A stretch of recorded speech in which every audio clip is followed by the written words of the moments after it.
Shalom saudara yang dikasihi Tuhan, selamat hari Minggu. Senang dan bahagia rasanya karena masih bisa menyapa saudara dalam kesempatan Minggu kita pada pagi hari ini. Bersyukur hari ini kita sudah masuk dalam Minggu Apet yang pertama saudara, di tanggal 28 November 2021. Doa dan harapan saya buat saudara semua dalam keadaan sehat, dalam keadaan baik tentunya, penuh dengan sukacita, saudara semuanya diberkati Tuhan di Minggu Advent kita hari ini. Sebelum kita mendengarkan firman Tuhan yang menjadi khotbah dalam minggu kita hari ini, mari kita terlebih dahulu merendahkan diri, berdoa, memohon tuntunan Tuhan menyertai kita dalam mendengarkan firman Tuhan pada kesempatan ini. Kita berdoa. Kiranya damai sejahtera Allah yang melampaui segala akal, itulah yang memelihara hati dan pikiranmu dalam Kristus Yesus Tuhan kita. Amin.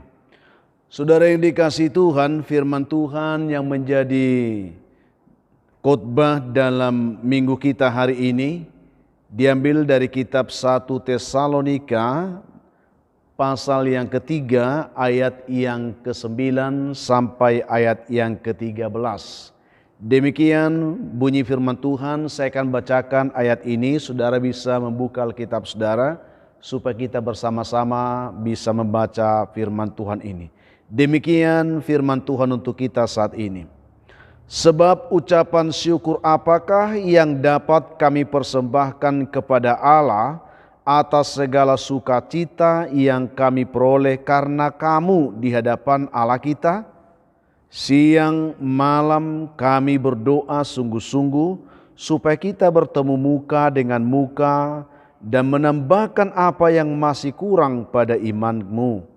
Kiranya Dia Allah dan Bapa kita dan Yesus Tuhan kita membukakan kami jalan kepadamu, dan kiranya Tuhan menjadikan kamu bertambah-tambah dan berkelimpahan dalam kasih seorang terhadap yang lain dan terhadap semua orang, sama seperti kami juga mengasihi kamu. Kiranya Dia menguatkan hatimu supaya tak bercacat dan kudus di hadapan Allah dan Bapa kita pada waktu kedatangan Yesus Tuhan kita dengan semua orang kudusnya. Demikian jauh pembacaan firman Tuhan yang kita terima pada kesempatan ini saudara. Saudara yang dikasihi oleh Tuhan Yesus Kristus, kita bersyukur bahwa oleh kemurahan Tuhan saudara, kita telah dituntun masuk dalam minggu Advent pertama hari ini. Dan dalam kalender gerejawi saudara, minggu Advent ini diperingati sebagai minggu awal atau minggu tahun baru gereja. Namun dalam pengertian Advent itu sendiri, khususnya saudara dalam pemahaman orang Kristen, minggu Advent itu diartikan sebagai hari atau minggu persiapan diri dalam menyambut kedatangan Tuhan Yesus, baik dalam kedatangan arti kelahirannya Natal maupun dalam arti kedatangannya yang kedua yaitu Maranatha. Saudaraku yang dikasihi Tuhan Yesus Kristus, untuk itulah dalam minggu Advent yang kita peringati hari ini, kita diajak untuk berbenah, menata kembali perjalanan hidup kita di tahun baru gerejawi yang sedang kita rayakan hari ini. Di mana saudara, jikalau sepanjang tahun yang lalu kita merasa masih banyak hal yang belum kita bisa lakukan dengan baik, tentu di tahun yang baru hari ini, tahun gerejawi ini saudara, kita dituntun untuk memperbaikinya supaya kita benar-benar minggu Advent ini benar-benar menjadi sebuah persiapan bagi kita hari ini dalam menantikan penyambutan akan kedatangan Tuhan, baik dalam arti seperti yang kami katakan melalui perayaan Natal yang segera akan kita rayakan dalam bulan-bulan Desember ke depan ini, juga dalam pengertian penantian Tuhan pada kedatangannya yang kedua kali pada hari Maranatha. Saudaraku yang dikasihi oleh Tuhan Yesus Kristus, tema dari minggu kita hari ini atau tema khotbah ini dalam Alkitab, dalam almanak gereja kita dicatat menyambut kedatangan Tuhan dalam kekudusan. Itu yang akan kita terima hari ini. Manomu haroro dituhani di bagasan habadiaun. Saudaraku yang dikasihi oleh Tuhan Yesus Kristus, hal ini sesungguhnya mengandung makna bahwa Tuhan akan segera datang. Kalau kita perhatikan makna dari tema ini menyambut kedatangan Tuhan, berarti tersirat bahwa dalam kebenaran ini kepada kita diberitahukan bahwa Tuhan akan segera datang. Itu yang akan kita lihat.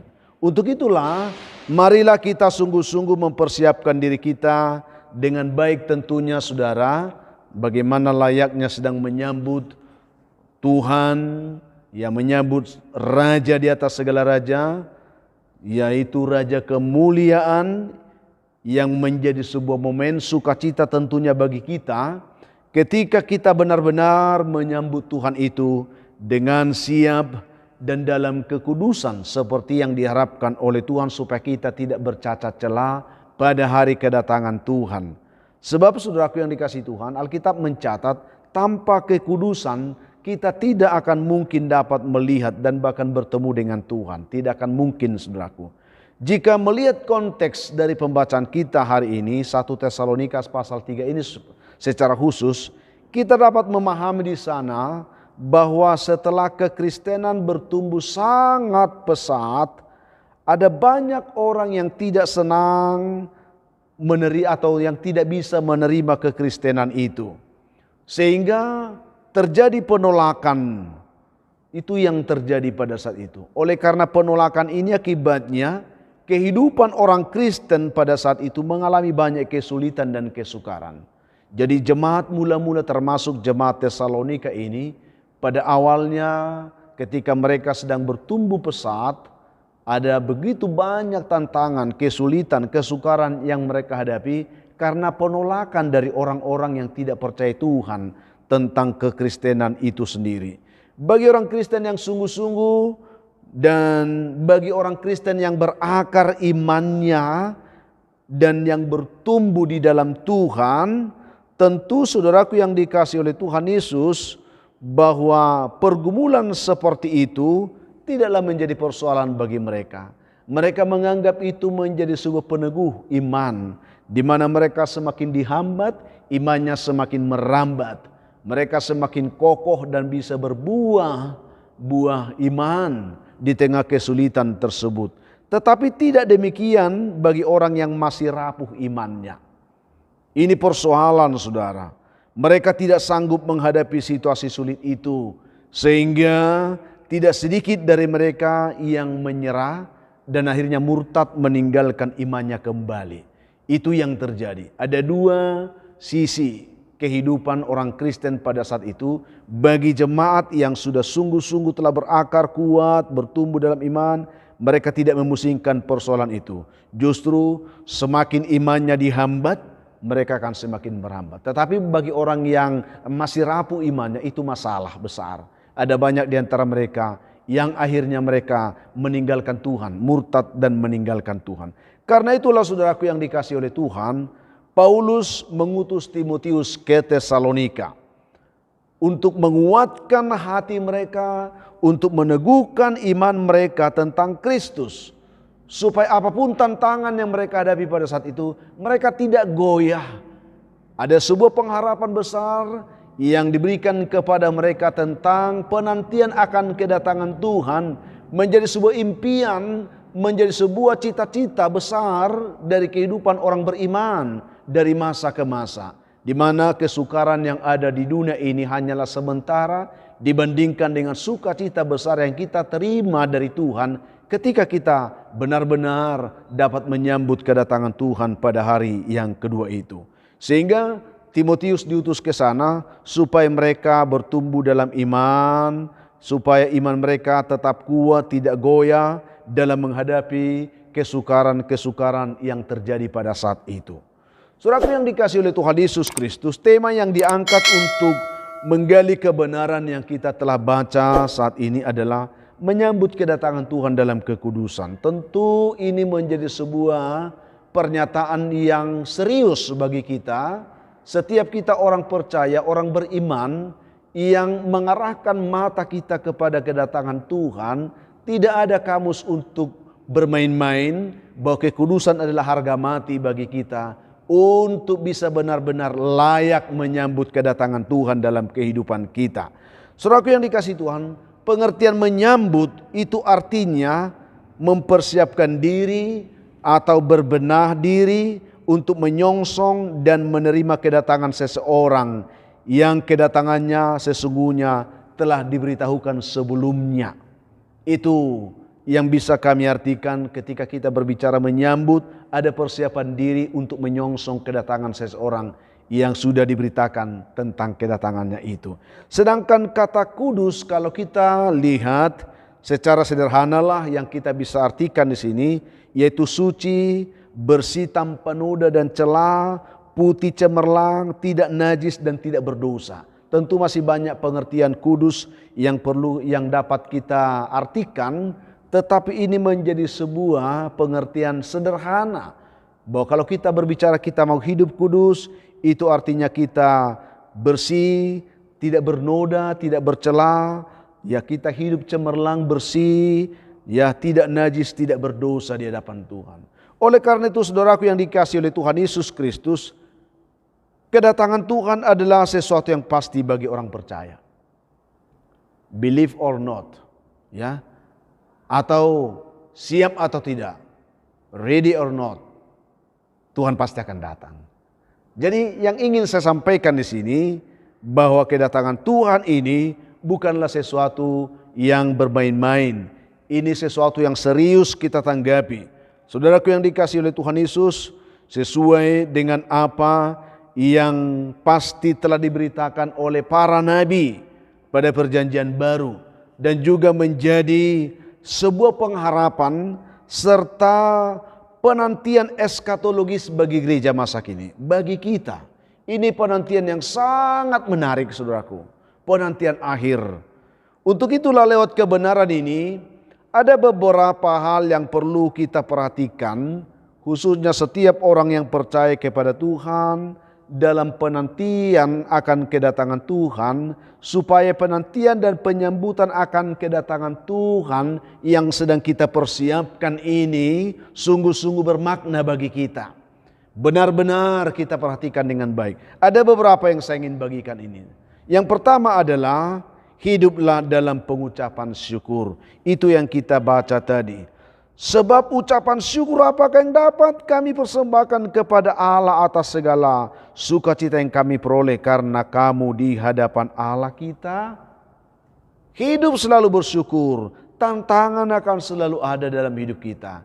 Tetapi dengan mengucap syukur, kita akan selalu dikuatkan. Tidak bisa disangkal bahwa pada hari-hari menjelang kedatangan Tuhan ini, kita akan mengalami masa-masa sukar, demikian kata firman Tuhan.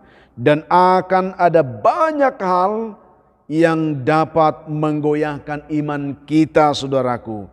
Itulah yang bisa perlu kita perhatikan. Dan hal itu dijelaskan oleh Paulus kepada Timotius.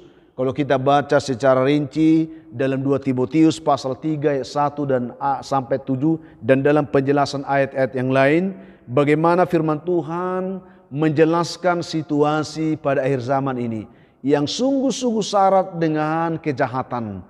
Ada begitu banyak kesulitan, kesukaran yang dihadapi oleh orang-orang yang sungguh percaya kepada Tuhan.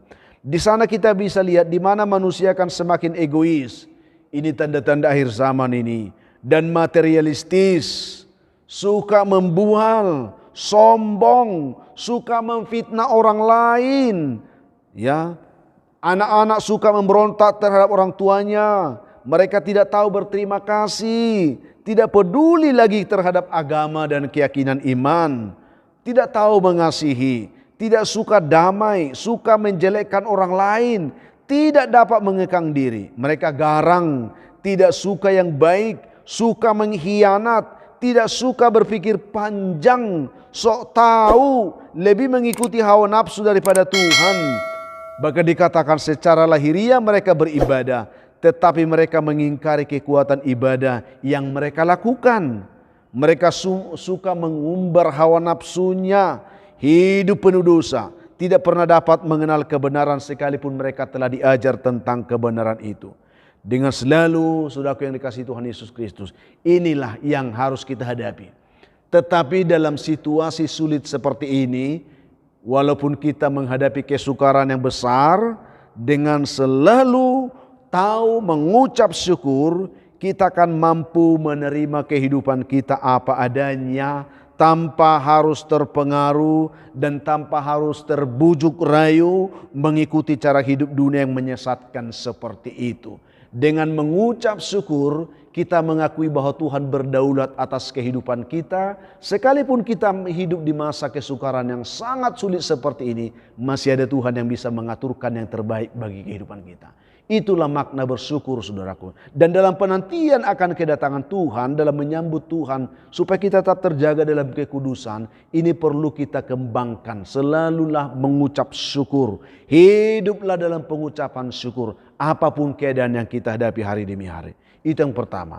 Jadi supaya penantian penyambutan akan Tuhan lebih bermakna, hiduplah selalu dalam pengucapan syukur. Yang kedua, bersukacitalah senantiasa. Dalam beberapa ayat, ungkapan ini sering kita dengar dalam Alkitab. Hal yang paling sering membuat sukacita kita hilang itu sama seperti yang dijelaskan di atas tadi, yaitu pergumulan persoalan kehidupan, tantangan, masalah, beban hidup. Termasuk itu, saudaraku, kekhawatiran akan kehidupan kita sendiri, ya. Dan beratnya hidup yang menekan kita, ini menjadi sesuatu faktor penyebab sukacita kita bisa hilang, saudaraku. Sukacita kita bisa dicuri setan, dicuri iblis.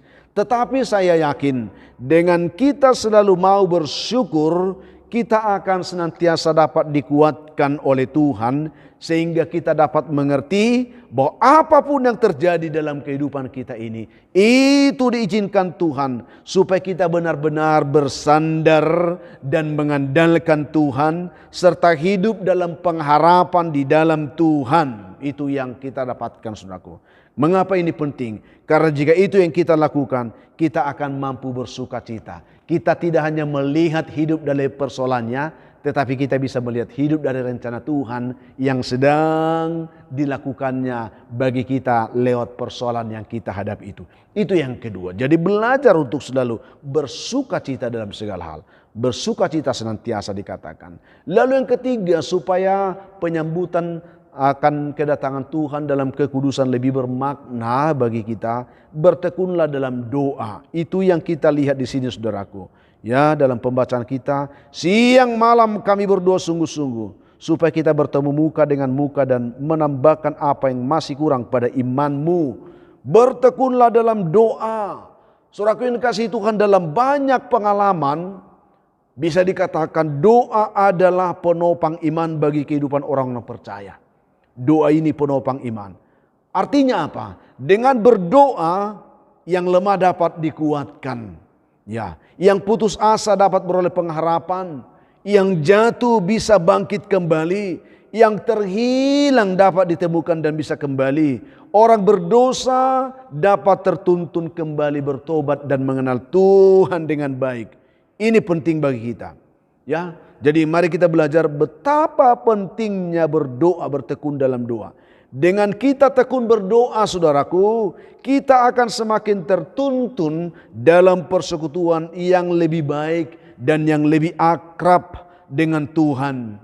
Sehingga dalam menghadapi persoalan kehidupan apapun, kita percaya, saudara, bahwa Tuhan tidak pernah meninggalkan kita.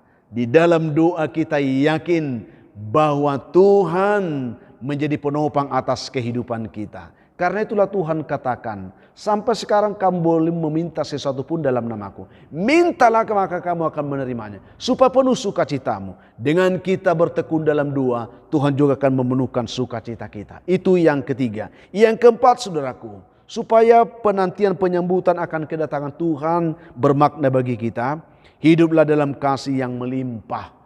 Mengapa ini penting? Seperti yang dikatakan oleh Paulus dalam pembacaan kita hari ini, kiranya Dia Allah dan Bapa kita dan Tuhan Yesus Tuhan kita membukakan kami jalan kepadamu, dan kiranya Tuhan menjadikan kamu bertambah-tambah dalam berlimpah-limpah dalam kasih orang terhadap yang lain dan terhadap semua orang.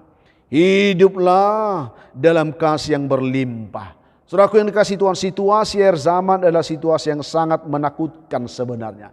Kalau kita fokus memperhatikan situasi ini, sungguh menakutkan. Di mana dikatakan dalam kebanyakan orang, mereka lebih suka hidup bagi dirinya sendiri. Egois tentunya. Tidak terlalu peduli lagi dengan orang lain. Itu yang kita katakan egois. Ya, semakin tinggi hati, orang semakin sombong maksudnya. Kasih kebanyakan orang semakin dingin. Tidak peduli lagi orang terhadap kasih. Sudah sangat hilang, saudaraku. Dikatakan kasih itu sangat dingin. Hal itulah yang kita rasakan khususnya dalam masa pandemik yang kita sudah sedang lalui ini sekarang, saudaraku. Di mana sesungguhnya oleh firman Tuhan kita dituntun ketika menghadapi pergumulan besar. Seharusnya kita harus saling merangkul, saling memeluk, saling bersekutu.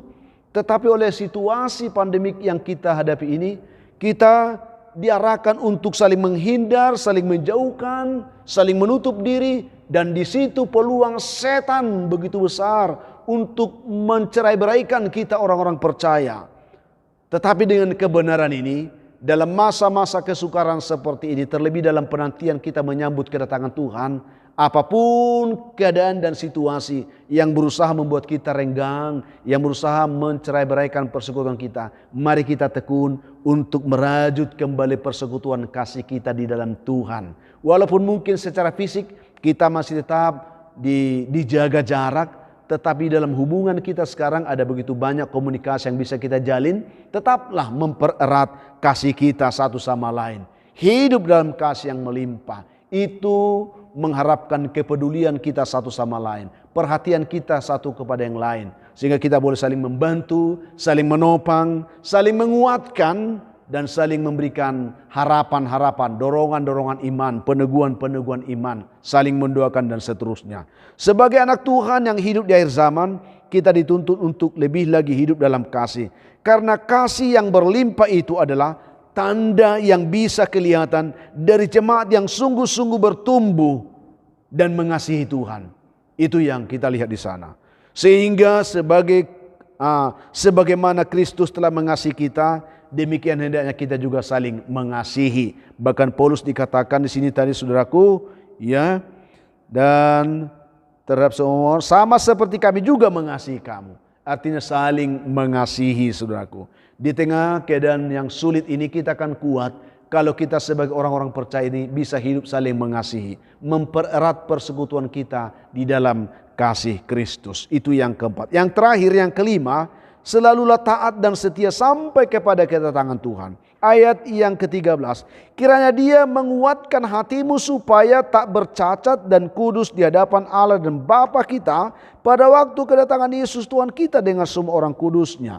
Ini luar biasa, saudaraku, mengingatkan kita pada saat ini dalam situasi-situasi sulit ini ada begitu banyak keyakinan orang yang goyah, Ada banyak kesetiaan orang yang rapuh, tetapi justru lewat situasi ini Tuhan sedang menguji ketaatan kita. Tuhan sedang menguji kesetiaan kita. Dalam penantian akan kedatangan Tuhan, menyambut kedatangan Tuhan, hendaklah setiap kita orang percaya tetap taat apapun yang terjadi, saudaraku. Sikap yang paling menentukan bagi kita dalam menantikan, dalam menyambut kedatangan Tuhan adalah sikap taat dan setia. Taat dalam arti di sini, saudaraku, hidup dalam iman yang kokoh, kuat, tidak berubah. Itu yang dikatakan taat. Selalu hidup pada aturan yang benar. Setia dalam arti tidak tergoyahkan, tidak tergeser, tidak keluar dari jalur, tetap pada tujuan dan sasaran semula. Itu setia, tidak lari jalur, saudaraku. Ketika kita berkata aku percaya Tuhan dan setia sampai kedatangan Tuhan, hendaklah itu kita pegang dalam kesetiaan kita. Hal ini juga yang dapat menjamin kemurnian iman orang-orang percaya dan juga dapat menjaga supaya kita dapat hidup benar dan hidup dalam kekudusan di hadapan Tuhan. Tidak ada yang lain. Hanya ketaatan dan kesetiaan kita inilah yang membuktikan kita bisa mampu hidup dalam kebenaran, hidup dalam kekudusan di hadapan Tuhan. Jika kita mau oleng-oleng, gampang tergoyahkan, tidak akan mungkin kita bisa hidup kudus dalam menantikan kedatangan Tuhan ini. Saudaraku yang dikasihi Tuhan, sebagai kesimpulan atau penutup bagi kita, menyambut kedatangan Tuhan dalam kekudusan itu berarti mempersiapkan diri secara sempurna, baik dalam sikap dan tindakan kita yang kita berbuat secara konsisten hari demi hari sampai kepada kedatangan Tuhan itu terrealisasi. Di sana kita dapat menyambut Tuhan dalam kebenaran dan kekudusan, tidak bercacat celah. Kita layak dan dapat bersukacita ketika kita menyambut kedatangan Tuhan. Sebagaimana Paulus mengingatkan hal itu kepada jemaat di Tesalonika, supaya mereka tetap dapat menjaga kekudusan kehidupan mereka sehari-hari. Sebagai bukti dikatakan ketaatan dan kesetiaan mereka kepada Tuhan. Demikian kita juga dituntun supaya kita dapat menjaga diri kita, supaya kita tetap dapat memelihara kekudusan hidup kita sebagai tanda bahwa kita juga benar-benar mencintai Tuhan. Ini yang perlu kita renungkan. Supaya iman jemaat di Tesalonika dapat terpelihara dengan baik, Paulus mengutus Timotius supaya mereka dituntun dalam kebenaran. Puji Tuhan saudaraku, bahwa jemaat di Tesalonika mereka mau mendengarkan dan mau dituntun oleh hamba Tuhan Timotius walaupun dia masih muda pada saat itu. Sehingga hidup dan iman mereka terpelihara dengan baik. Demikian juga kita pada saat ini dalam masa penantian akan kedatangan Tuhan ini, kita juga seharusnya mau dituntun oleh Tuhan lewat firman yang kita dengar dari setiap hamba-hamba Tuhan yang setia memberitakan kebenaran kepada kita, sehingga kita juga tetap terpelihara dalam kehidupan beriman kita hari demi hari. Ada ketaatan, ada ketundukan, ada hati yang mau dengar-dengaran kepada Tuhan lewat hamba Tuhan yang menyampaikan firman-Nya. Saudaraku yang dikasihi Tuhan, setiap kita juga perlu membenahi diri dengan baik dalam menyambut kedatangan Tuhan ini. Sehingga kita semakin mampu menunjukkan sikap kita sebagai anak-anak Tuhan di tengah dunia yang penuh dengan kejahatan dan kesukaran ini, saudaraku.